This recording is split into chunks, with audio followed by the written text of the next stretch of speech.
Banka Botërore ka parashikuar një rritje me 3.4% për Shqipërinë përgjatë këtij viti. Në prezantimin e raportit u theksua megjithatë se gjithçka do të shihet bazuar në zhvillimet në lindjen e mesme. Ne presim që rritja e 2026 të jetë diku te 3.4%. Kjo është 0.5% më pak nga çfarë kishim ndërmend. Kjo lidhet me pjesën e ndryshimeve të çmimeve energjetike, të çmimeve të ndryshme dhe ka për të pasur një ndikim të pjesës së konsumit. Kreu i Bankës Botërore në Shqipëri, Massimiliano Paolucci, shtoi se Shqipëria ka ende kapacitete për të shfrytzuar për rritjen dhe paralelisht integrimin në Bashkimin Evropian. Për këtë ai veçoi masat për të frenuar emigracionin, ndaj dhe dha disa sugjerime. Agenda për të ndryshuar këtë ka 3 pjesë.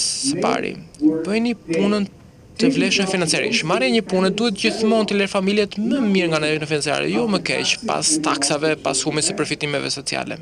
Së dyti, bëjeni punën të mundën në mënyrë që njerëzit, veçanërisht gratë, të mund të marrin realisht pjesë në vendet e punës, me kujdesin e përballueshëm të familjes, të moshuarit dhe shërbime mbështetëse të besueshme.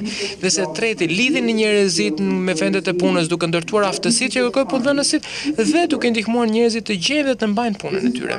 Edhe përfaqësuesja e Bankës Botërore për Ballkanin Perëndimor vlerësoi se çelësi i suksesit është tepundësimi. Sektorët me vlerë të mesme dhe të lartë kanë qenë më të përqendruar në këto vendet e punës të cilat janë krijuara. Pra, kemi një pjesë në vendin e punës ku ka furnizime me vendet e punës, pra jo për të cilën fol Dersida, megjithatë kemi dhe faktin se FTI është duke ardhur në sektor, të cilët janë më intensiv nga ana kapitalit, ku janë më intensive nga pjesa aftësive dhe ku kushtet dhe struktura se çfarë ka nevojë këto firmat ndryshojnë. Po ashtu në raport u theksua rëndësia e diversifikimit të ekonomisë, por edhe zhvillimi i turizmit. Megjithatë, duket se emigracioni i lartë po sjell plagje të popullsisë, duke bërë që të shihet edhe një rrezik për ekonominë në një periudhë afatgjatë.